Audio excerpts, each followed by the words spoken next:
Diálogo Comunitário. Agora na TV.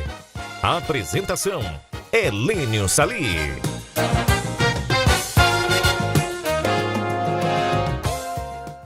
Começando mais um diálogo comunitário aqui no seu canal Eduque. Hoje, nesta quarta-feira, pós-eleições 2016, as eleições municipais, você terá toda uma panorâmica dos resultados das cidades aqui em nossa região. Mas vamos tratar principalmente de Cordeiro, Cantagalo e Macuco. Você terá os resultados com o nosso editor Vinícius Estael. Daqui a pouquinho para você. Mas na abertura deste programa, eu preciso realmente relatar e parabenizar que o município de Cordeiro viveu a melhor campanha eleitoral, a melhor eleição da sua história, parabenizando a atuação da doutora Samara, a nossa meritíssima, que com o grupo, com o apoio que ela teve dos oficiais que ela colocou junto de si para realizar as diligências aqui durante a votação, olha, todas as pessoas dos diversos segmentos da sociedade elogiaram a atuação da meritíssima. A cidade realmente ficou limpa. Foram eleições limpas. E nós sabemos que tivemos algum desvio de conduta de alguns membros políticos que participaram da campanha, mas são detalhes que não interferiram no resultado aqui nas eleições no município de Cordeiro. No município de Cantagalo, tivemos uma situação muito constrangedora para com o meritíssimo da comarca de Cantagalo, né? Nós vamos realizar uma matéria específica para tratar deste assunto, já que precisamos ouvir todas as partes no município de Cantagalo, que teve um tumulto lá no sábado no município de Cantagalo e foi contornado pelo meritíssimo da comarca de Cantagalo. Mas aqui a meritíssima saiu a campo com o seu grupo de apoio e realmente, olha, deu uma aula de cidadania e de democracia e realmente tivemos eleições limpas. O aspecto geral que nós podemos levantar e relatar para você, nosso querido telespectador, é que não houve aquela tradicional boca de urna.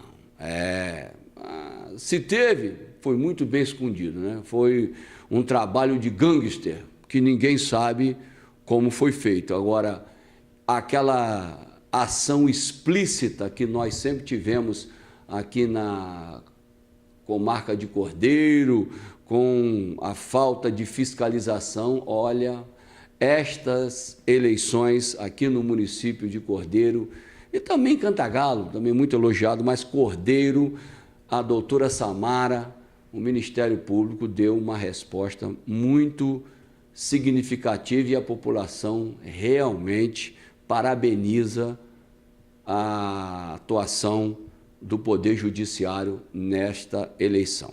Bom, a questão do resultado nós vamos colocar agora com o nosso querido editor para você entender como ficaram os números finais para os municípios de Cordeiro, Cantagalo e Macuco. Agora na tela para você.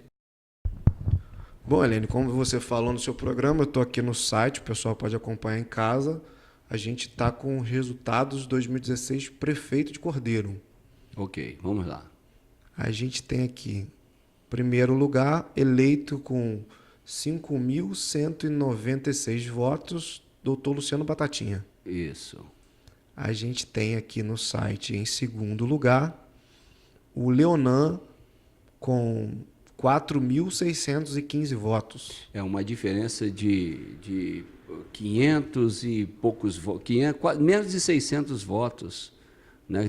A diferença foi 600 e pouco para 5.196. Então, foi uma diferença pequena, mas demonstrando que temos talvez uma nova liderança daqui a 4 anos, o Leonan, mas foi uma vitória muito expressiva do doutor Luciano, numa eleição muito limpa aqui no município de Cordeiro. E temos o 3º lugar. Acho que até para surpresa de alguns, né? O doutor Salomão ficou com 2.601 votos apenas. Então, 2.601 votos, essa foi a surpresa e findou, né, a vida política do doutor Salomão aqui no município de Cordeiro, já que ele mesmo colocou no site que rasgou o título, enfim, não desejando a felicidade ao doutor Luciano e que a cidade possa agora ter uma nova gestão pública aqui.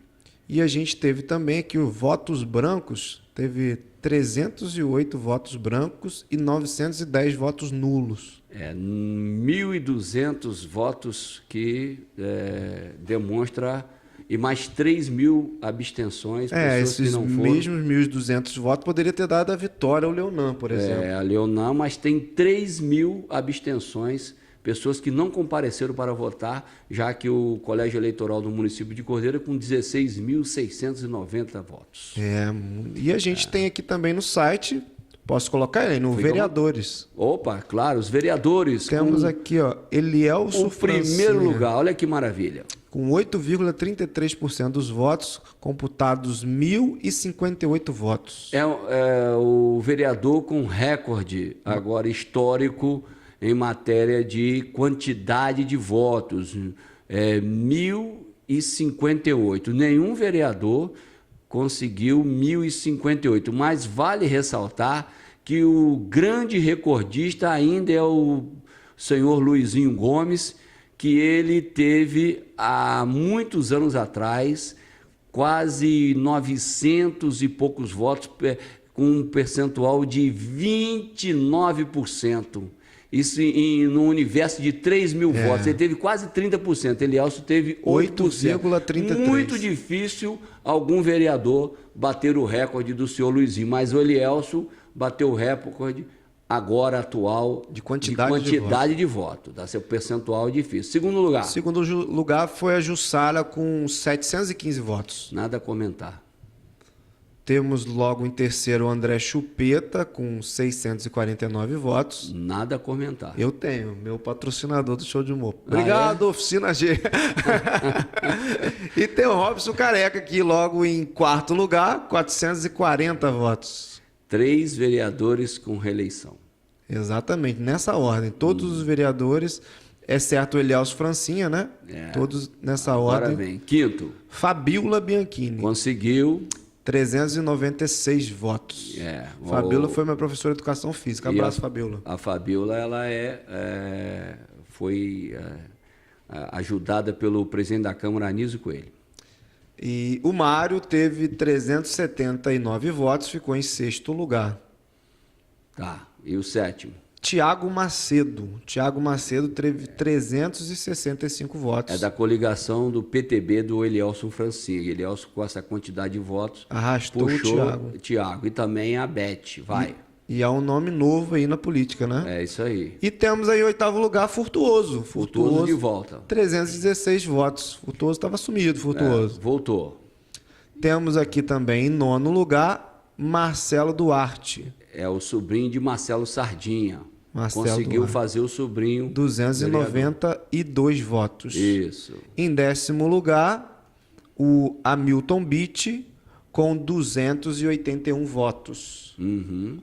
Em 11º, Beth do Postinho, com 259 votos. Da coligação do Francinha, que teve Tiago, Beth, Francinha, Robson e Furtuoso. E no outro lado tivemos a Jussara, o André, a Fabiola Bianchini e o Marcelo Duarte. E 2 outros vereadores, o Bit e o Mário, de uma coligação independente. Então esse é o resultado final. Os primeiros suplentes aí... Primeiro suplente a gente tem André do Aras. André do Aras. Logo depois o Pablo Sérgio do Jornal. Depois a Neymaia, aliás, o Neymaia do Prois. E o nosso amigo Mateuzinho, Matheus Matos. Na coligação, 7 votos que faltou para ele entrar. Com 235 votos. Ele com mais 7 votos ele entraria. Ia ser o vereador mais novo de Cordeiro. Mais novo, com 18 anos. Tá certo? Mas ele está preparando a próxima. Vamos mudar para Cantagalo? Vamos para Cantagalo. Prefeito em Cantagalo, olha só, vamos abrir aqui, ó. Guga de Paula teve 69,8% dos votos. 69,8%. Quase 70%. Foram 8.647 votos contra 3.870 votos do Paulo Vinícius. É uma surpresa essa votação do Paulo Vinícius, hein, rapaz? O Paulo Vinícius também, que é bem jovem, né? É jovem e uma surpresa aí, mostrando que Cantagalo também terá renovação para daqui a 4 anos. Daqui a 4 anos, de repente, o Paulo Vinícius vai querer voltar, né? E vamos então para vereadores? Vereadores de Cantagalo, nós temos aqui Manuela do Paraíba com 7,85% dos votos. Quase igual a Francinha, teve 1.001 votos. 1.001 votos. Não é dona de frota de ônibus, mas ela é 1.001, tá isso certo? Aí. O pessoal brincou muito com isso. Também recorde em Cantagalo. Parabéns a Manuela. Tem um e Euclidelândia e Boa Sorte elegeram o Ralf Matias. Euclidelândia e Boa Sorte. Quantos votos? 845 Olha votos. a quantidade de votos. É voto pra caramba. Praticamente eleito nesses 2 distritos. Que maravilha. E temos aqui, você deve conhecer, o saudoso João Bosco, professor Bosco. João Bosco, que maravilha. 781 votos. Que maravilha o João conseguiu. Parabéns, João. Hugo Guimarães teve 773 votos, ficou em 4º lugar. Também conseguiu. Oséias, que é até amigo do Francine, falou comigo. Exatamente. Teve 758 votos. Beleza. E em 6º lugar. Zé da Uta. Reeleição. Voltou, 563 votos. Beleza. E em 7º também voltou o Tadeu Leite. Teve 522 votos. Tadeu Leite. Então, 3 já reeleição. Isso. E agora Tadeu voltou, mas não estava nessa agora, não. Não estava. Tadeu era vereador lá. Já era vereador? Tá. E teve em 8º lugar, agora novo, não na Câmara, porque ele era advogado na Câmara, muito amigo, coordenador lá do asilo, Serginho Campanati. Opa, Serginho conseguiu. 488 votos. Queria até mandar um abraço pro meu amigão Serginho Campanati. E aqui, logo em 9º, Paulinho, que já foi vereador na passada, mas essa agora ele não era vereador. Tá certo. E ele está voltando ao município de Cantagalo como vereador com 481 votos em 9º lugar. E volta também para a Câmara os 2, 10º e 11º, Ciro Fernandes e Ocimar Pulunga. Ciro com 420 e Ocimar Pulunga com 405. Então, vão 5 reeleitos então na Câmara de Cantagalo. Exatamente. A Manuela, o Tadeu, o Zé da Uta, o Ciro e o Pulunga. Isso aí. E 6 novos vereadores. E demonstra assim, Vinícius, o seguinte, se você colocar na página aí, o último colocado de Cantagalo teve quantos votos? O último colocado? Deixa eu ver 400 e poucos votos. Tá o último quê? O último vereador. O último vereador, 11º. Tá. O último colocado não teve nenhum voto. Não, o último teve 405. O último dos 11. Isso. Agora, 405. E olha a surpresa agora. Juninho da Dom Belo, que é suplente, primeiro suplente, teve 463. Então, é a coligação. Esse é o pessoal não entende por causa disso, entendeu? Mas o último de Cantagalo que entrou, que foi o Pulunga, teve 405, não é isso? 405. Agora você vê como que demonstra que o povo de Cantagalo é muito mais esclarecido politicamente que o de Cordeiro. E o último de Cordeiro teve quanto, Helene? Teve 200 foi 259, a Beth do Postinho. Então, quase a metade dos votos, entendeu? Então a gente fica assim, faz parte das nossas vidas que possamos entender que a política é parte integrante das cidades, ela é que comanda tudo em nossas cidades e você precisa ser esclarecido politicamente, deixe de ser um analfabeto político. Então, parabéns à população de Cantagalo. Lembrando que Cantagalo tem 4 distritos, não são isso ou 5? 4, né? 4. Nós temos Paraíba, Floresta, Euclidelândia e Boa Sorte. Boa Sorte. Não é isso? Isso aí. 4 distritos. Então, quer dizer, não é que o pessoal da roça. É, da roça, mas tem inteligência, meu filho. Não tem essa conversa, não. Tá certo? Vamos para Macuco, então. Macuco, Só eleições de Macuco. Nosso querido Bruno Barreto. Bruno, tentou até conseguir, rapaz. Agora. Esse aí, ó, teve 4.002 votos. Tá. Teve 89% dos votos. 89? 89,15%. Olha, e o Wilde? Oi? O Wildemar. O Wilde não entrou aqui computado os votos. Teve alguma coisa. Teve como se tivesse 0 votos. Foi zerado. Deve ter tido algum problema. Né? Porque ficou só Juninho da Laisa com 10% dos votos, que foi 487 votos. O terceiro candidato lá tinha 3 candidatos. Ficou em segundo lugar. E o Wilde não computou os votos dele. Não computou os votos do Wilde. E os vereadores, como é que ficou lá então? Os vereadores, vamos ver os vereadores aqui. Os vereadores, em primeiro, teve o Alberto Erdi, com 348 votos. O segundo? O Júlio Bianchini. Júlio Bianchini era vereador lá, né? Voltou com 343 votos. O Zé Stefani. Zé Stefani conseguiu voltar. Conseguiu. Ele tentou na passada, até trabalhei com ele. Zé Stefani é figura. Abraço. Agora deu certo. 339 votos. Diogo Latini, que era o secretário lá de esporte. Conseguiu com 331 votos. Tico voltou. Tico, que é o pai do Rafael, né, da TV.com. Teve 321 votos. O Ederson ficou em sexto com 319 votos. Cássio Daflon está de volta. Cássio Daflon teve 296 votos. E em oitavo, João Batista, com 286 votos. E por último, Rominho. Rominho teve 253 votos. Então, candidato que já era vereador em Macuco, nós temos o Cássio, o Tico e o Júlio só. Pois é, 6 novos e 3 reeleições. Eu nem sei se o Júlio era candidato. Eu acho que ele foi eleito na última, sim. Abraço, Júlio Badini. Esses são os resultados oficiais do TRE Eleições 2016. Obrigado, Vinícius. Parabenizando a todos os vencedores destas eleições nos municípios de Cordeiro, Cantagalo, Macuco, desejando que o Poder Executivo, juntamente com o Legislativo, nas diversas cidades, possam ter uma harmonia e melhorar a qualidade de vida de todos os habitantes, parabenizando também as pessoas que participaram dessas eleições e que, de alguma forma, contribuíram para a democracia em nosso país. Aqui no município de Cordeiro, especificamente, tivemos você viu aí, tivemos uma Câmara com 5 reeleitos, sendo que alguns desses vereadores participaram nesta gestão que se finda de problemas quanto à fraude, quanto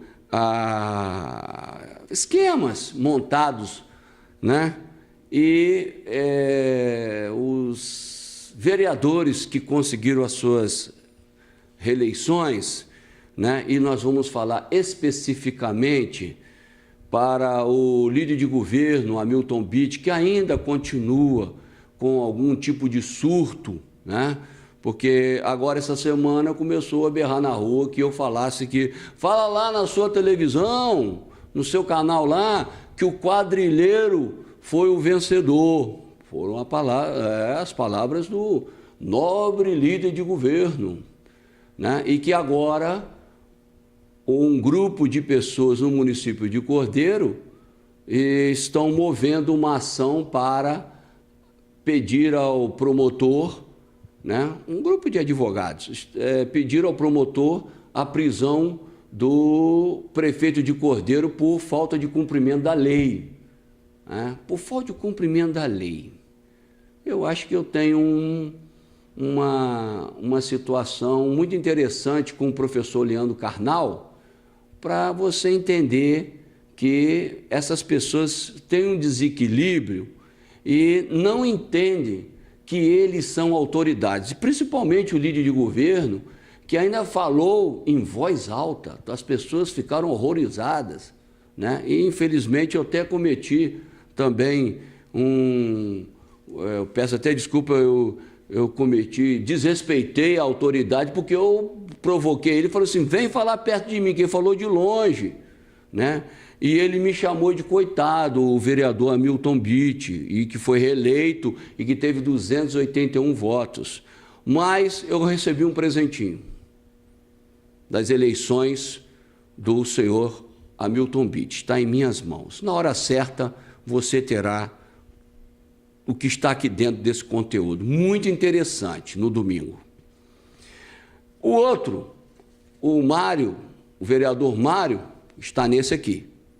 Recebi, e eu quero agradecer a confiança das pessoas que me entregaram esses 2 DVDs, que mostra também o que aconteceu domingo com o vereador Mário, que o grupo de... Até que nesse aqui, nós assistimos ali, tem umas fotos dos religionários, né? Tem fotos das pessoas que trabalharam com o vereador Mário e que fizeram uma cantoria muito interessante aqui na porta da TV, né? Ficaram, quando ele desceu do carro e gritando, Mário, Mário, também tem. Está aqui, Mário. O que você fez domingo nas eleições em Cordeiro. Muito interessante esse material. E a gente espera que os demais vereadores possam ter o equilíbrio necessário para organizar a nossa cidade, que, por conta desses 2 que participaram muito, nesta gestão que se finda de fraude, de golpe, as coisas que nós já sabemos, né? Esperamos que os demais vereadores não participem e que dê a sua contribuição ao doutor Luciano e à Maria Helena, que foram os vencedores, né, das eleições aqui no município de Cordeiro, porque nós temos questões que realmente estamos sem uma solução momentânea, que é o Hospital Antônio Castro, o IPANC, com a dissolução, e os diversos problemas no fornecimento da prestação de serviços da Prefeitura para a população.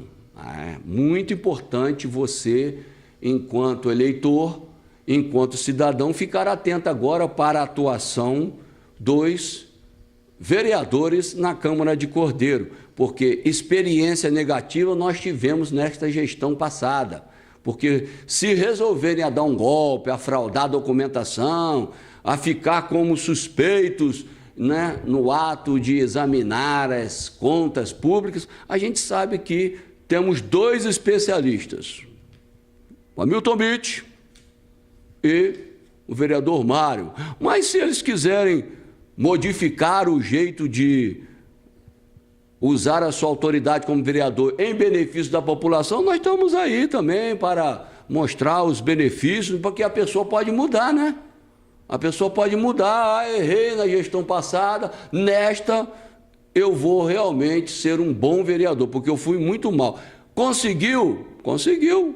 Vai fazer o quê? Né? Um município de Cordeiro tem eleitores à altura da qualidade dos vereadores. Vai fazer o quê? Faz parte da vida. Nós temos que aceitar o resultado. Não podemos ficar com inveja. Inveja.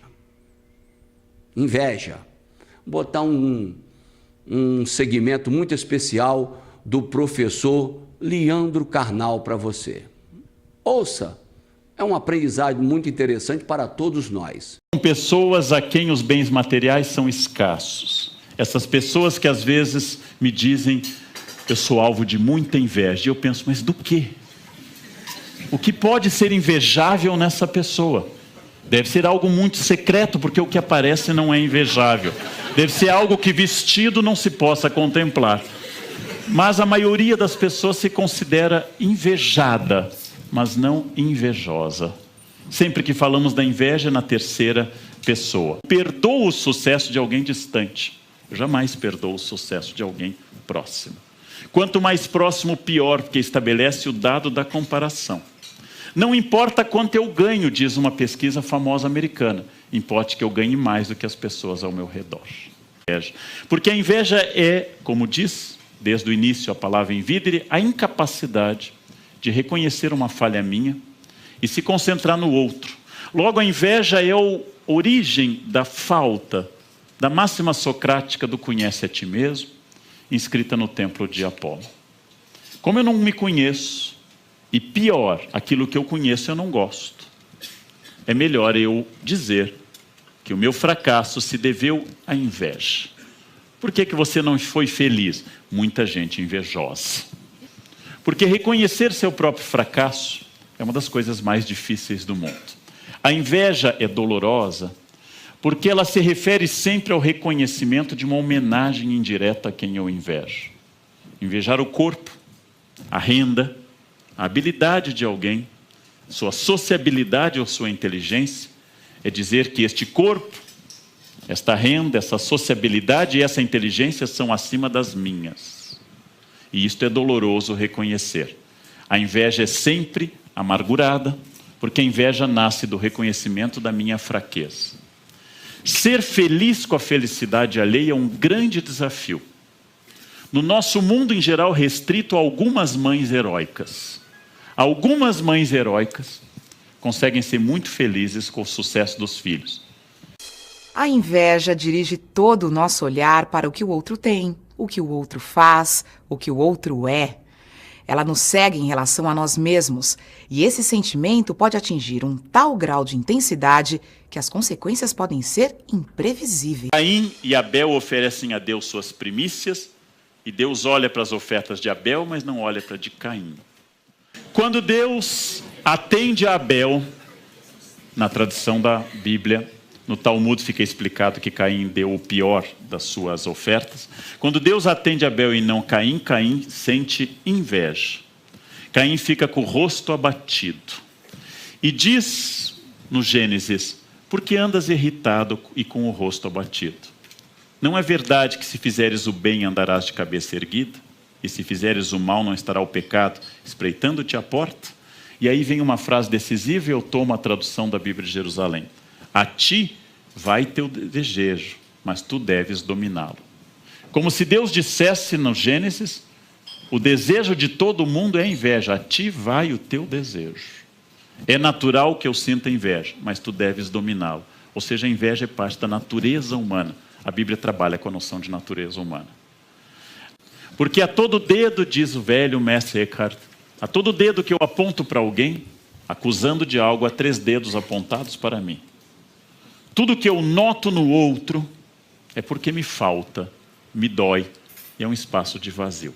Saber o que eu invejo é sempre um espaço possível para eu interpretar o que me falta. Círculo vicioso, diz Machado na sua fala genial, que é o fato de que sempre o outro tem e contém uma parte que eu não tenho nem contém.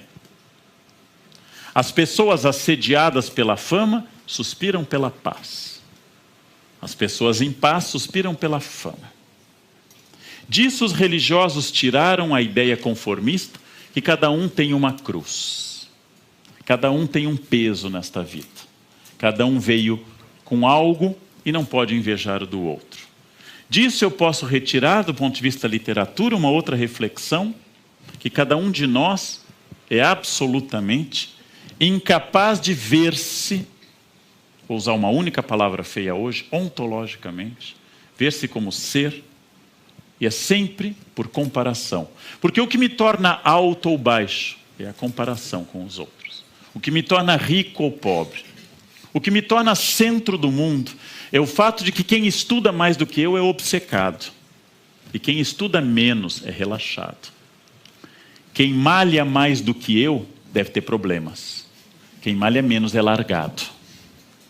Quem tem mais dinheiro do que eu é metido. Quem tem menos é pé rapado. Infelizmente, para mim, eu sou o centro do planeta. E a norma para tudo. Tudo que estiver acima é exagerado. Tudo que estiver abaixo é uma falta. É isso que Machado nos diz, em que um se compara com o outro. E ao invés de pensar-se, pensa apenas ao outro. Dizer por que ele foi escolhido e não eu, ao buscar lógica no destino ou na vida, por que tal pessoa está tão bem se é menos do que eu? Eu estou trabalhando com uma falta de conhecimento e tentando dar uma lógica que sempre só pode ser a lógica do favorecimento. O sucesso é um risco. A solidariedade aos outros no sucesso é o teste máximo. Várias pessoas me dizem que testam os amigos no momento da dor. No momento da dor, testamos a caridade alheia. Ela existe no mundo. Ela é abundante até. O momento da dor causa simpatia a muitas pessoas. Pedir ajuda quando estou doente, fracassado financeiramente, abandonado pela mulher ou pelo marido, você sempre vai encontrar alguém que lhe ajude. O teste da amizade, contido num texto heideggeriano sobre amizade, um texto que eu gosto muito, é o teste de relatar ao amigo sucesso. E o outro teste heideggeriano, o mais sofisticado, é ver como o amigo narra a crítica que ele ouviu sobre mim. Quando o amigo me conta, segundo Heidegger, a seguinte ideia: estão dizendo por aí, Leandro, que você é muito metido. Eu não digo isso porque eu sou seu amigo. Você sabe que eu gosto de você e entendo o seu jeito. Mas você sabe que esse seu jeito nem todo mundo entende. E às vezes pode parecer para uma pessoa que você é metido. Quem não te conhece como eu, que gosto muito de ti. Esta pessoa está dizendo: eu concordo com tudo que dizem de você. Mas como eu sou seu amigo, pega mal, não orna dizer isso. Logo, eu preciso dizer que os outros disseram. Utilizar uma terceira voz para fazer uma crítica é, do ponto de vista de um texto de Heidegger sobre a amizade, uma maneira, uma estratégia retórica de dizer tudo o que eu quero dizer. É muito difícil saber ao longo da experiência da relação humana que eu possa conviver com o sucesso. Eu me considerava uma pessoa com todos os defeitos do mundo. Achava que apenas 2 pecados capitais não me tocavam: a avareza, porque eu me considerava e me considero muito generoso, e eu não era invejoso. Envelhecer é surpreender-se. Num momento muito específico da minha vida, numa crise financeira muito intensa, uma das pessoas mais próximas a mim, não aquela que dizia que isso passa, mas uma pessoa genuinamente próxima a mim, estava no momento inverso muito bem. E eu estava mal. Isto felizmente passou. Bem, esta pessoa me convidava para almoços maravilhosos e mostrava o que estava comprando. Comprei um tapete maravilhoso de 12 mil dólares. Olha só, por este preço, que maravilha. E eu com a conta de luz atrasada. Estou pensando em comprar um quadro, me ofereceram por 15 mil dólares. Eu acho que eu vou comprar. Nossa, que maravilha. Eu descobri naquela rápida ocasião de uma pessoa que eu gosto muito e que não tinha culpa nenhuma de estar tendo êxito, no momento que eu não estava tendo êxito. Eu descobri naquele momento que a inveja também me tocava. Envelhecer é descobrir-se cada vez mais defeituoso, supondo que virtude é só falta de conhecimento. E o que eu acho que aquilo que é bom é apenas ignorância dos fatos. A tudo que eu possa dizer, por exemplo, isso nunca me aconteceu, saibam, vai acontecer. E com frequência, cada vez maior, inclusive. Apesar dos esforços da química, em determinado momento, eu vou me descobrir fracassado e ruim. É o momento que eu tenho a chance de dizer, do ponto de vista da psicologia, de que eu tenho um espaço de fracasso, de vazio, de dor, que não pode ser preenchido, pelo menos naquele momento. Ou é o momento de dizer, o que é mais fácil e mais comum, que aquela pessoa que está me mostrando os frutos da sua vitória, do seu esforço pessoal e do seu trabalho, é apenas metida. E que eu não a tolero. Só que ao invés de dizer que eu não a tolero porque ela tem o que eu gostaria, eu vou dizer que eu não a tolero porque ela é exibida, porque ela é metida e assim por diante. Imediatamente fica perturbado com ele. É um pecado universal e é um defeito universal, porque ele nasce da diferença humana.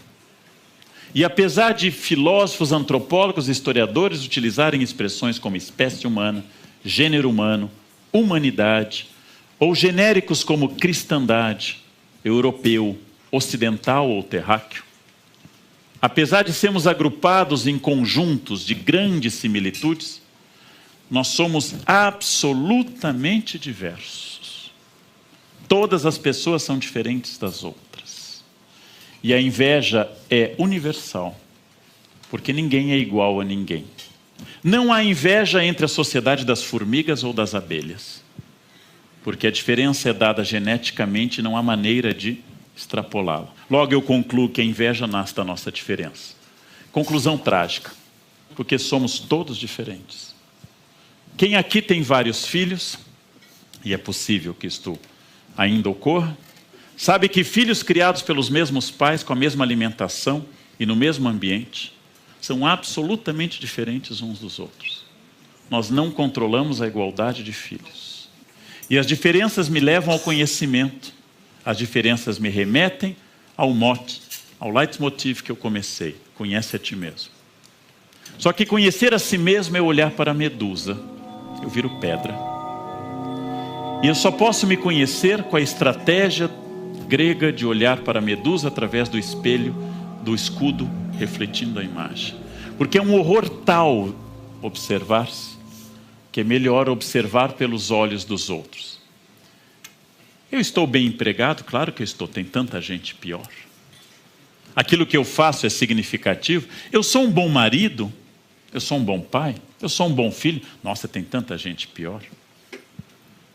Olhar para aquilo que eu sou de fato é tão desafiador que o pecado doloroso e envergonhado da inveja, o pecado mais envergonhado de todos os pecados, é a melhor solução para eu não me olhar.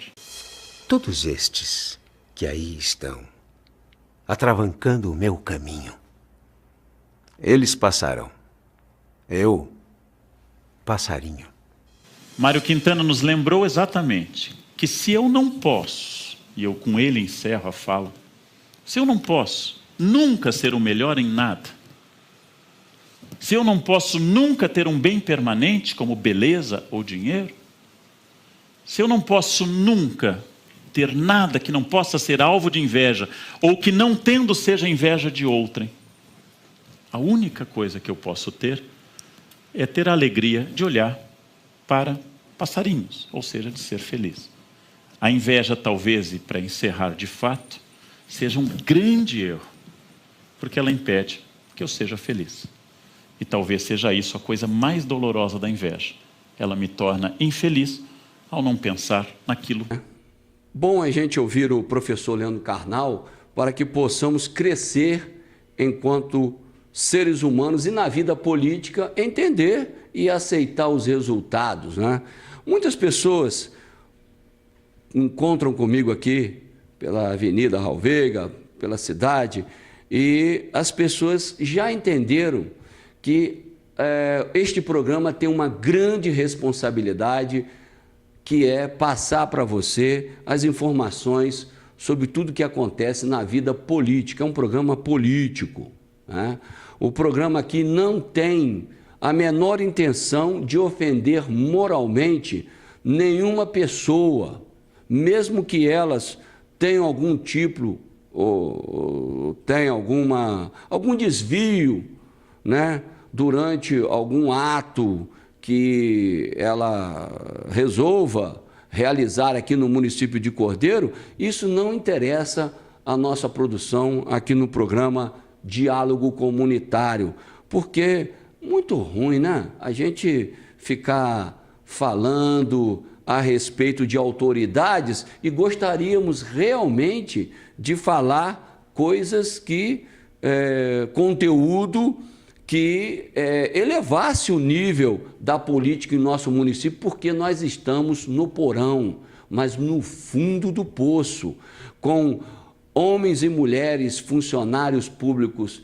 precisando receber o seu salário em dia, e eles, né, o funcionário, né, e todos eles estão com grande dificuldade de receber os seus vencimentos em dia, né? O que deveria ser honra, seriedade, honestidade, não acontece com o atual prefeito de Cordeiro, que realmente estamos aguardando uma intervenção do Ministério Público para as devidas correções nos atos do atual prefeito de Cordeiro, o senhor Leandro Monteiro, que nós falamos, mas que agora não interessa mais, sobre o golpe e a fraude na política cordeirense para ele se apoderar da prefeitura municipal. Agora vai caber as sanções realmente, se elas existirem, às autoridades que provocaram esse dano aqui no município. A tentativa desesperada de devolver o hospital para o Conselho Deliberativo. E eu conversando esta semana com um dos membros que participou da comissão interventora do hospital, ele tentando, né, de alguma forma, demonstrar que gastou dinheiro, que investiu, mas que a culpa agora é dos médicos. É muito fácil. Então nós vamos ver mais um trechinho, lembrei agora. Vamos ver mais um trecho aí do professor Leandro Carnal, que ele vai explicar que tem uma forma de você entender, né? E ninguém aqui quer de algo.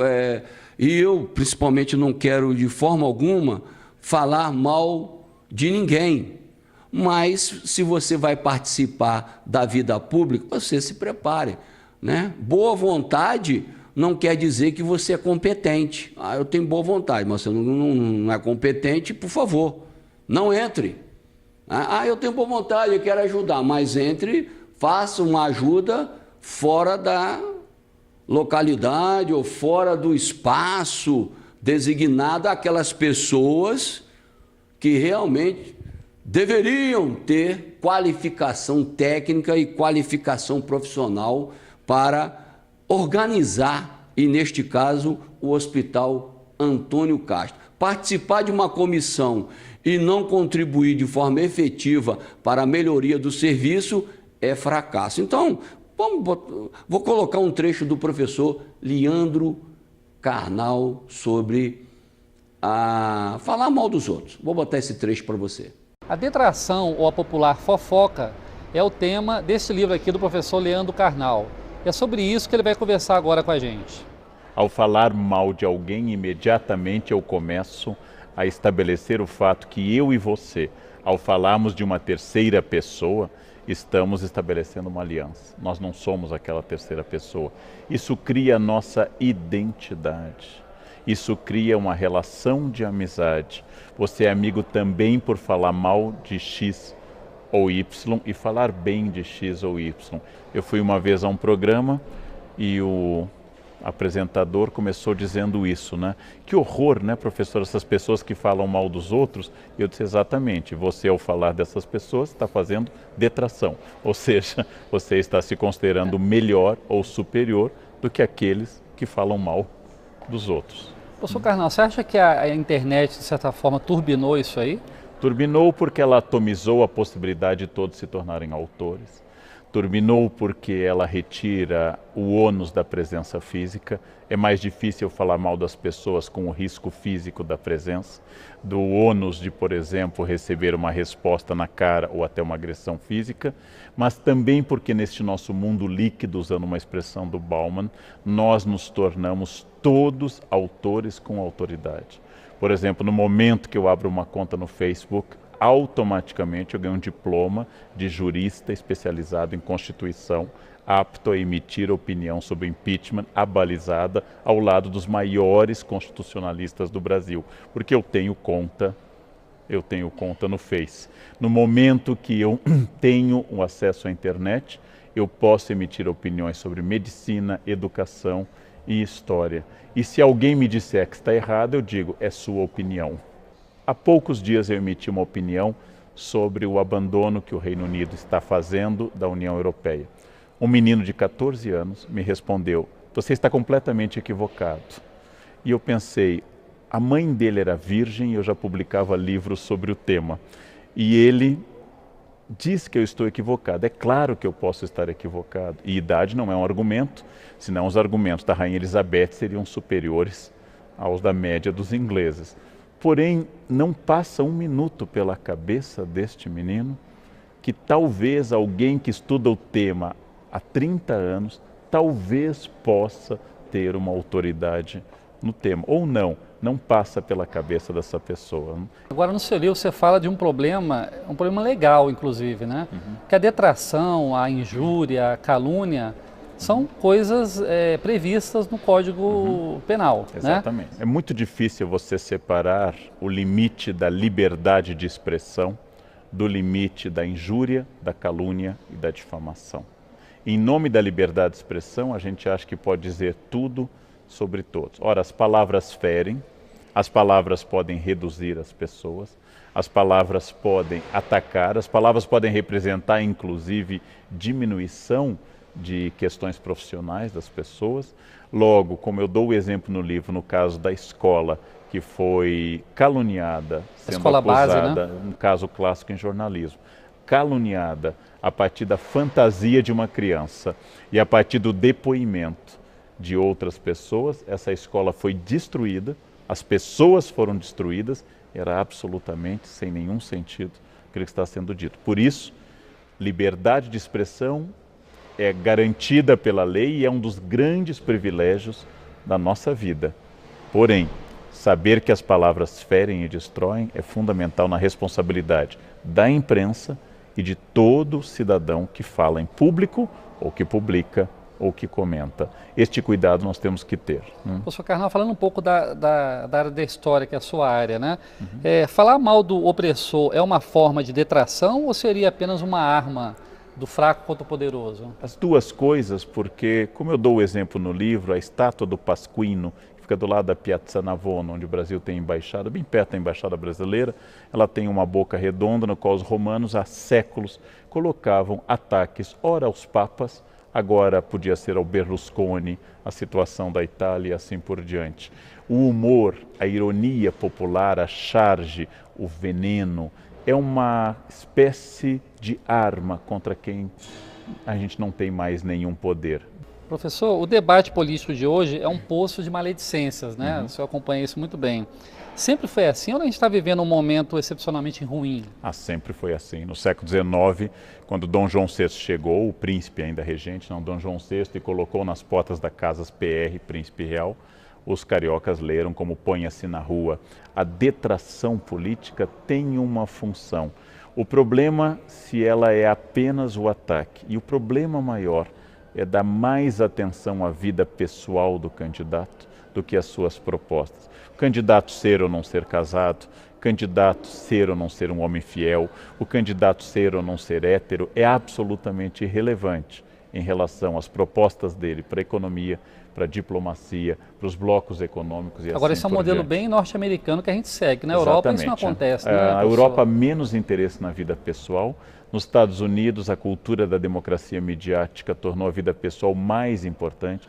O candidato deve necessária e obrigatoriamente ir para a convenção do partido com a sua esposa, de preferência com 2 filhas, esse é o ideal, se forem loirinhas, melhor ainda, e ele deve agradecer a Deus, logo em seguida a companheira que o acompanha há décadas, que é a sua esposa, beijá-la, não de forma erótica, mas de forma apaixonada, e passar a mão na cabeça das filhas. Ele deve dizer que família é tudo, então ele é livre para dizer suas ideias políticas. É quase que a carteira apresentada para ele poder ingressar na política. Não? Agora, essa detração em voga na política brasileira, parece que, de certa forma, ela contaminou a sociedade, né?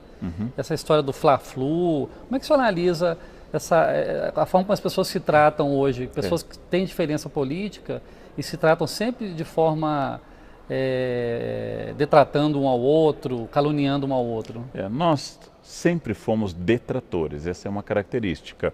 Ulisses Guimarães chamou a junta militar de 1969 de os 3 patetas. Não era uma análise política, não era uma referência ao Moe, ao Larry, ao Joe, como uma tentativa de estabelecer uma proximidade com essas personagens.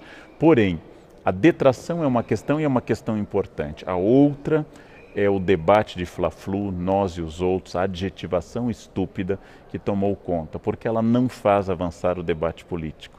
Na medida em que cada lado apenas adjetiva, cada lado apenas diz você é o mal e eu sou o bem, nós não temos um acordo político. Nós temos no Brasil desconfiança de 2 instrumentos. Não é que nós não possamos ter essa desconfiança, mas nós temos. Uma é o mercado, como instância reguladora das coisas, e a outra é a política, como instância onde eu possa resolver os problemas. Nós gostamos mais da força, da intervenção, do Estado e da fofoca. Acreditar na política como uma instância de harmonização é mais difícil entre nós. Dá mais trabalho, né? Dá muito mais trabalho, né? Professor, muitas vezes a fofoca ela é irracional, né? O senhor até comenta isso no seu livro. Ela não se dobra nem mesmo diante da realidade. Sim. Você mostra a realidade e a pessoa continua dizendo que a verdade é a fofoca dela. Como explicar isso? Porque ela responde a forças que a gente chamaria de atávicas, primitivas, tradicionais. Então, por exemplo, nós historicamente fomos governados por presidentes quase sempre acima do peso. De repente, uma presidente mulher está acima do peso e as pessoas comentam mais isso, que não comentavam nem nas barrigas proeminentes de Lula e seus antecessores. Por quê? Porque é mais atávico falar da forma física feminina do que a masculina. Essa cobrança é muito sobre a mulher. Isto é muito atávico, é a coisa mais forte que tem em nós, apelar aos estereótipos, aos arquétipos, a tudo aquilo que nos ensinaram indiretamente. Aquele aprendizado que eu tive no banco de trás do carro, quando meu pai dirigia, eu era criança e gritava, tinha que ser mulher. Essa tradição misógina, tradição de desconfiança do feminino, ela é muito forte entre nós. Logo, é preciso analisar objetiva e criticamente. Professor, o senhor diz no seu livro também que toda detratação fala mais do detrator do que do alvo da sua mentira, né? O senhor poderia explicar melhor essa forma de projeção, vamos dizer assim? Toda detração, então, ela tem como objeto alguém, mas toda vez que eu aponto o dedo para alguém, há 3 dedos apontados para mim. Teoria psicanalítica básica freudiana. Quando Pedro fala de Paulo, Pedro fala mais de Pedro do que de Paulo. Se eu lhe acuso de alguma coisa, obviamente essa coisa encontrou um eco em mim, difícil de ser resolvida. Por exemplo, homofobia, como querem os psicanalistas, é sempre o choque entre 2 homossexuais, o que aceita sua sexualidade e o que não aceita, e por isso ataca. Ou seja, ao falar mal de alguém, eu estou expondo as minhas dores. Ao falar mal de alguém, eu estou dizendo, nossa, fulano é muito burro, fulano não tem estudo, fulano se tornou presidente, mas é muito burro. Bom, se ele é burro e se tornou presidente, você é genial e é gerente apenas dessa lojinha, alguma coisa está errada em relação ao cargo. Ou seja, é uma maneira de catarse é um conceito aristotélico, no qual eu transfiro essa energia para este campo, ou seja, falar mal é uma forma de falar do que me dói, do que me incomoda. Por isso, nós deveríamos ter um pouco de cuidado, porque é quase um raio-x da nossa alma. Quase toda detração ela embute alguma forma de preconceito, né? O senhor concorda com isso? Sim. E como combater o preconceito, já que ele é a fonte da detração em geral? Tente eliminar do campo do humor e da piada o português, a loira, o homossexual. Tente eliminar da piada o pobre, tente eliminar da piada o nordestino e você verá que o nosso humor acaba de falecer. Porque o humor é um dos grandes campos do preconceito. Isso não entre nós. Na Grécia, Aristófanes, ao falar de Sócrates, Aristófanes, ao falar da democracia, nas suas comédias, cometia os mesmos tipos de preconceito. Então, o preconceito é um dos elementos que estabelece uma tentativa de aliança entre mim e o outro. Ele nasce da ignorância e o preconceito nasce também do medo. Se eu tivesse que achar um pai e uma mãe para o preconceito, um é a falta de conhecimento e o outro é a angústia do medo. Essas duas coisas que existem em todas as pessoas, porque todos nós temos medo, elas fazem surgir exatamente isso. No alvo do meu preconceito está o meu desejo. Está o meu desejo a todo instante, aquilo que eu projeto no outro. O preconceito é muito forte, livrar-se dele é quase impossível. Para que ele seja superado, nós precisamos de 2 coisas. Uma é a educação, que é o consenso, e a outra é a coerção, que é a lei. Eu acredito em campanhas e debates sobre, por exemplo, a presença do negro na sociedade brasileira fundamental e também acredito que nós precisamos continuar, que o racismo seja crime inafiançável.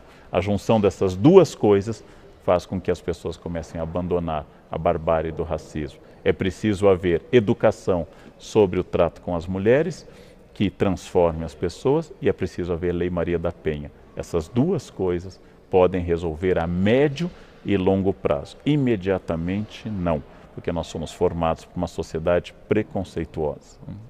Mesmo porque o senhor falou no livro que a criança tem humor, ri, e não é um humor preconceituoso, né? Exatamente. Marcou muito essa frase do senhor no seu livro. Professor, muito obrigado pela entrevista à TV Câmara, programa Casa das Palavras, e sucesso aí no seu livro. Obrigado. Muito bom, né? O canal Eduque, o programa Diálogo Comunitário, quer, de alguma forma, contribuir para o seu enriquecimento espiritual e, principalmente, o seu enriquecimento cognitivo do que acontece ao seu redor, né? Aqui no município de Cordeiro, também no município de Cantagalo, para você crescer enquanto ser humano, né? Porque eu só posso relatar ou falar e realizar um programa desse se eu tiver pelo menos o mínimo, não precisa ser o máximo, o mínimo de conhecimento. Se eu entender que eu não posso mais, eu vou parar e vamos dar oportunidade a uma outra pessoa que tenha uma melhor qualificação do que eu. Mas você vai ver mais uma situação, um depoimento muito interessante, né, do professor Leandro Carnal, falando sobre as pessoas que nós devemos nos conhecer, né? Não ofender, e para você entender que a vida, e quando você trata da política, você tem um conjunto de relacionamento com diversas pessoas e com diversos pensamentos, e que você tem que ter um trato.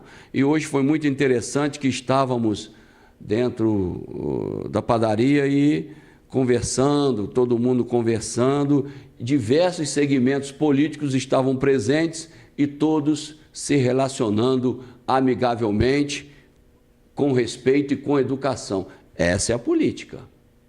Essa é a política. Acabou? Acabou. Então agora que se faça o melhor para o município de Cordeiro, e também desejamos o mesmo para todos os políticos do município de Cantagalo, dando uma saudação especial a Guga, para que ele possa realizar um trabalho efetivamente que contribua para a melhoria da qualidade de vida para a população de Cantagalo. Vou colocar mais um trecho para você ter uma qualificação melhor em sua vida, um aprendizado, né? É sempre bom ver um professor com a qualificação do professor Leandro Carnal, e enriquece muito, né, as nossas vidas, para que você, eu, todos nós possamos avaliar, fazer uma reflexão profunda sobre as nossas vidas, e desejo realmente que você possa entender a mensagem do professor Leandro Carnal. Ser ou não ser? Pergunta o príncipe no 9º item que eu destaco.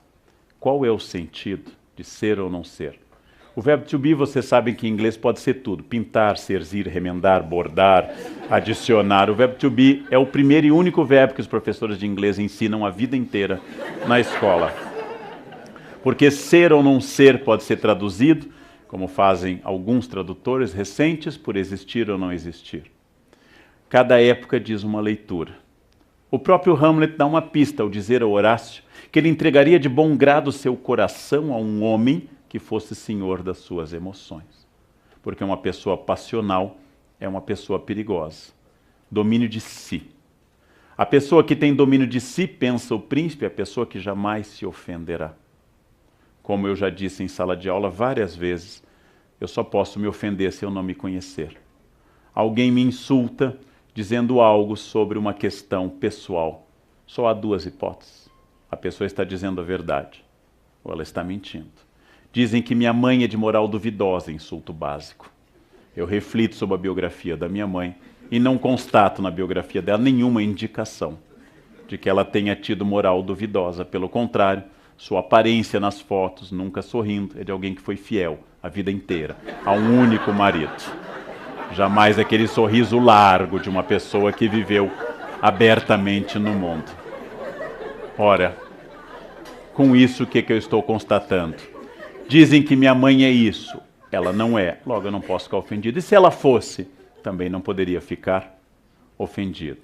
Alguém no trânsito me grita algo sobre uma opção sexual possível que o motorista que eu fechei interpreta que eu tenha. Duas hipóteses: de fato eu tenho e não me ofendo, ou de fato eu não tenho e não me ofendo. É como alguém me gritar careca e eu digo: bom, você vê, né? É sinal de que você é dotado da visão. Ou seja, o estoicismo de Hamlet é o estoicismo de quem se conhece. Quem pode ofendê-lo? Quando Polônio lhe pergunta o que o senhor está lendo, ele diz: palavras, palavras, palavras. E o Polônio vai começar a perceber que, debochando dele, Hamlet não perdeu a razão, mas está num outro tipo de sabedoria. Um homem que domina a si é um homem a quem Hamlet entregaria seu coração. A consciência moderna nos leva ao grande mal da modernidade que ninguém resolveu, e Hamlet apenas destapou essa pequena caixa de Pandora, a solidão estrutural da consciência moderna. Somos seres solitários. Sempre fomos, mas a consciência coletivista medieval dava a sensação de uma cristandade no Ocidente, de uma unidade, de um Deus que por todos zelava, de uma sociedade igual religiosamente. A modernidade trouxe a diversidade religiosa e a diversidade política.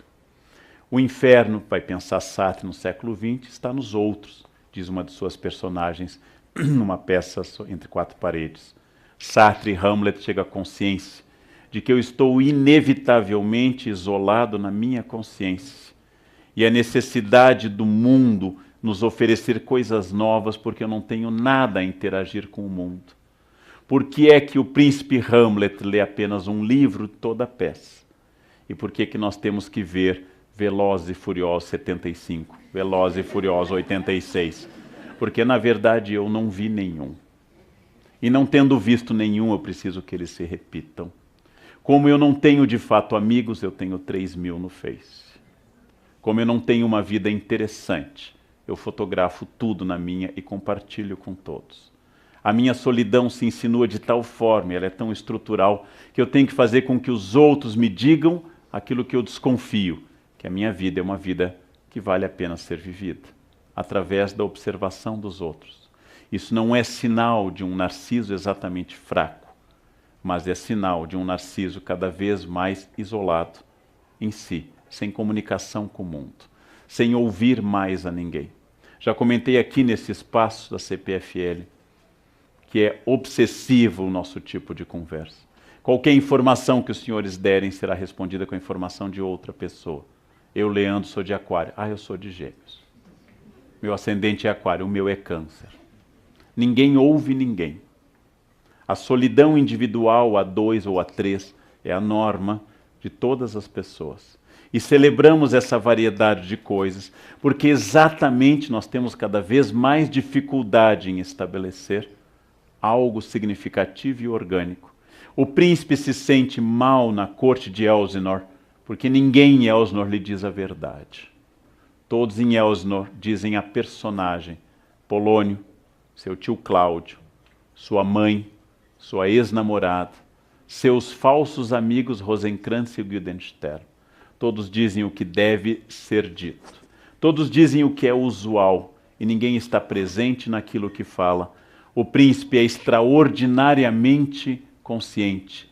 E sendo consciente, o príncipe vai pensar seguidamente, mas o que eu faço de fato com a minha vida? E como viver uma vida que seja orgânica, se todos os valores estão esgarçados? Depois de falar por milhares e milhares de palavras, quando ele morre longamente numa cena trágica, morrem 8 pessoas na peça Hamlet, e o Hamlet é o último a falecer nos braços do amigo, Hamlet diz a sua última frase, o resto é silêncio. Porque depois dele ter dito tudo que é possível dizer, Hamlet não precisa dizer mais nada, porque agora o resto é silêncio. O que Hamlet parece dialogar conosco é que se as dores que nós inventamos, dores financeiras, dores físicas, dores de problemas familiares, fossem o disfarce de uma grande dor maior. A dor que nós não conseguimos nominar, Por isso estabelecemos dores laterais. Por isso estabelecemos que eu esteja bem ou não naquele dia. Hamlet diz exatamente que esta dor nasce do fato de que todos naquela peça, em quase 4.500 versos, estão dizendo a ele o que ele deve ou não deve ouvir, e não exatamente o que as coisas são. Hamlet objetivamente está olhando para o mundo e dizendo: quando é que haverá alguém que vai me dizer o que as coisas são? Quando alguém parará de dizer o que deve ser? Quando alguém parará de colocar fantasias? De beber muito, ele reclama da bebedeira da corte. De disfarçar sua dor. Quando alguém começará a estar presente naquilo que fala? Quando as pessoas começarão a ser e deixarão de não ser? Esta é uma pergunta muito dura de ser respondida. E como ela é muito dura, a maior parte de nós prefere não respondê-la. Como nós falamos muito, é provável que nós falemos muito, e todo instante, ao celular, no WhatsApp, porque nós não temos mais nada a dizer. E não tendo nada a dizer, eu preencho esse vazio insuportável com falas constantes. Hamlet nos convida a olhar, essa é uma cena que não está prevista na peça, mas assim foi interpretada desde o século XVII, a olhar para uma caveira. Quando ele faz o seu monólogo olhando para uma caveira. E perguntar decididamente, diante da morte inevitável, quem é que eu sou de verdade, quando os outros que eu acho, que me julgam pelo que eu devo ser, tiverem desaparecido. Por que é que eu não vivo desse jeito? Meu pai e minha mãe, Sartre chamaria má fé, Hamlet chamaria apenas Polônio, ou seja, a encenação, a etiqueta. Não, eu não posso fazer isso, o que minha família diria, muito ou nada, mas igualmente irrelevante. Se a família apoiar ou criticar, você continuará sozinho. Mas como eu prefiro, ao invés de enfrentar a solidão da minha decisão, eu prefiro dizer que é uma opção por causa da minha família, dos meus filhos, dos meus vizinhos ou da minha fé, eu prefiro sentir-me vigiado do que me sentir sozinho. Eu prefiro me sentir protegido pela crítica do que largado pela indiferença. E esta é a pergunta central do Hamlet. O que eu responderia se nada fosse relevante a não ser a minha decisão e nada garantisse que essa decisão fosse correta? Quem eu seria se eu estivesse absolutamente só no mundo? Resposta do príncipe: você está só no mundo. Até porque sua vida será sempre solitária, com outros solitários ao seu redor, dando opiniões sobre eles, e você interagindo, dando opinião sobre si. Maravilha, né? Depois desta aula do professor Leandro Carnal, desejamos, eu, o editor, todos nós que fazemos parte da família Eduque, desejamos que você, enquanto cidadão, possa ter um enriquecimento no seu conteúdo de vida, para que você possa tratar tanto a você mesmo quanto as outras pessoas de forma que todos nós possamos conviver em harmonia, com tranquilidade e com respeito, né? É muito interessante porque nós somos brasileiros, né? Somos brasileiros, temos esse jeito de ser, né? E é muito interessante, a gente já, né, todos nós já ouvimos a expressão, nós temos o jeitinho brasileiro. Temos esse jeitinho brasileiro e é realmente único, né? É o nosso jeito de ser e é uma forma que nós vivemos e convivemos com todos os nossos amigos e com todas as pessoas que nos rodeiam. Interessante, neste caso, do jeitinho brasileiro, é a forma que nós damos o nosso jeitinho. É muito interessante. Fim das eleições e fim do jeitinho brasileiro. Acontece, não tem problema nenhum. Temos que assimilar esta forma de viver em nossa cidade, em nosso país. É o nosso jeitinho. Você pode sair daqui até o Rio de Janeiro, que jeito é esse? Você vai para São Paulo, o jeito é esse. Rio Grande do Sul, no Nordeste, no Norte, somos brasileiros, todos iguais, podemos ter os diversos sotaques que temos, tanto do Sul, quanto do paulista, quanto nosso, da região Sudeste, que arrastamos o S, né? E lá em São Paulo é o R, e no Nordeste aquele jeito cantado, falado, e no Norte um outro jeito de se falar, mas todos nós somos brasileiros e temos uma grande satisfação de viver em nosso país. Nós não desistimos nunca. E eu desejo que você, nosso querido telespectador, tenha realmente, nestes minutos, vivido experiências novas e que te enriqueceram de alguma forma o conteúdo em sua vida, né? Um enriquecimento interior faz parte, né? Essa riqueza interior é que dá a vivacidade para que possamos conviver uns com os outros aqui, e principalmente em Cordeiro e Cantagalo. Eu desejo que você, que votou de forma correta, soube escolher o seu candidato, votou com cidadania, com respeito, quero te parabenizar.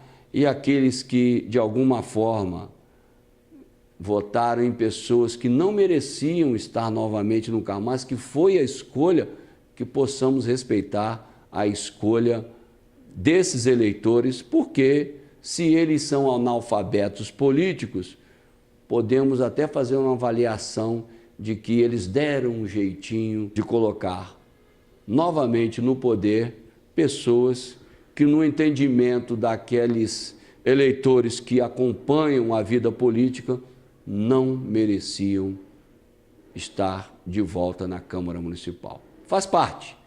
Vencer e perder faz parte. Na vida não tem empate.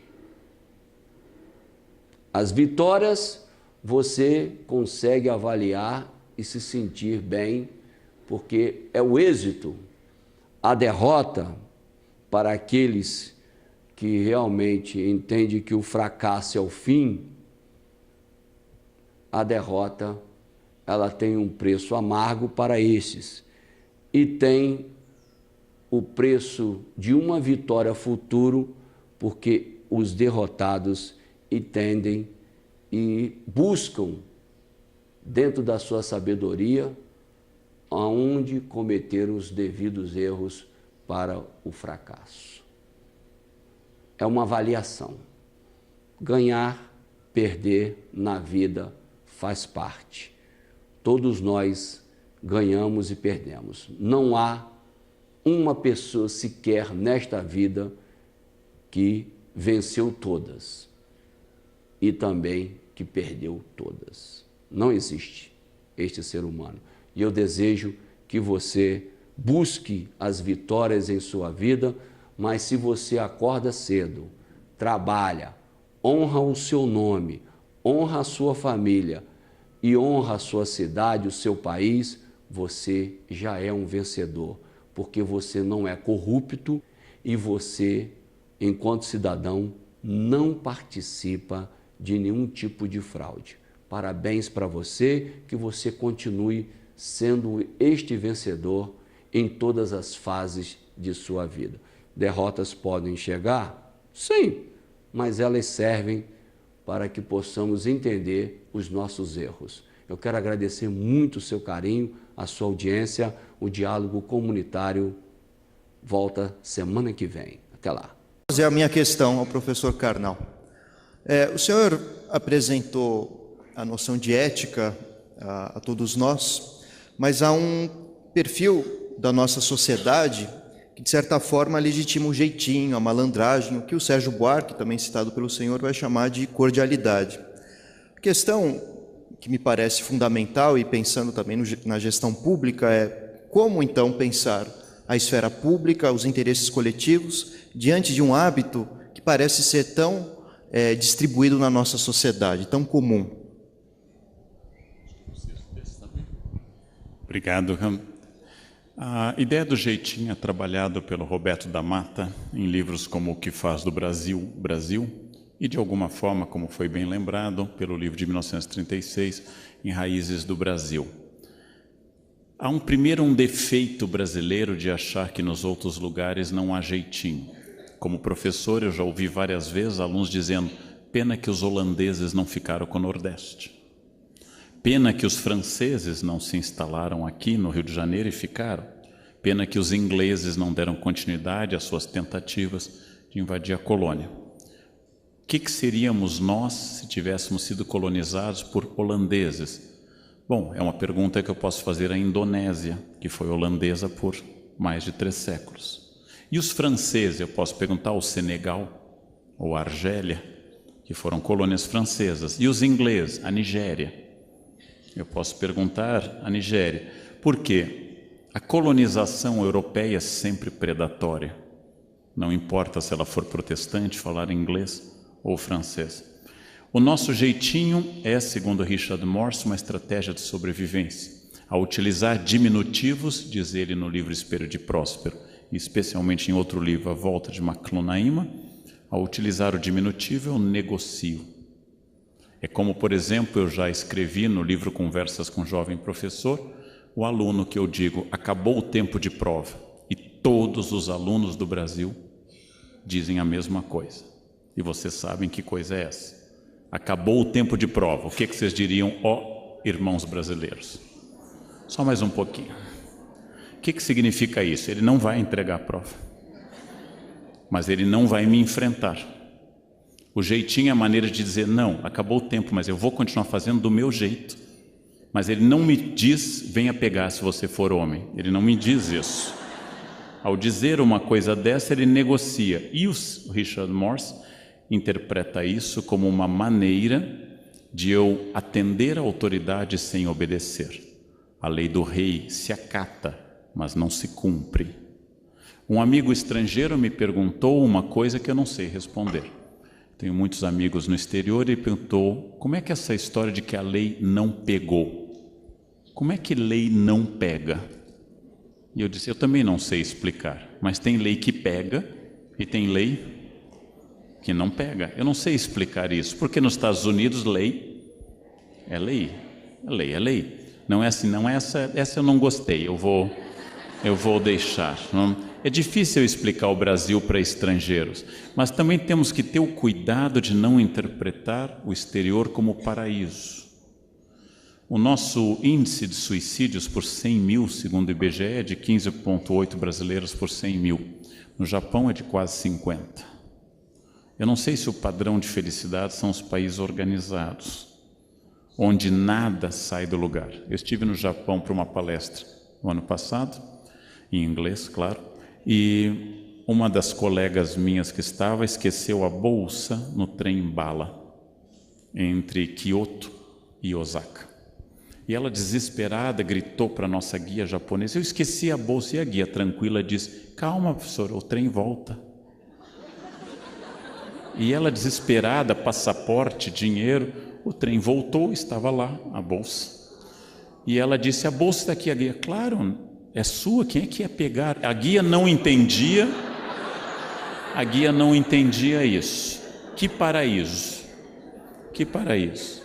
Uma amiga minha andou de bicicleta no Ibirapuera, cadeou a sua bicicleta numa árvore pequena para andar um pouco, a árvore foi serrada e a bicicleta foi retirada. Que inferno morar neste país. Tendo morado no exterior algumas vezes na minha vida, eu não tenho certeza se eu gostaria de morar em outro lugar.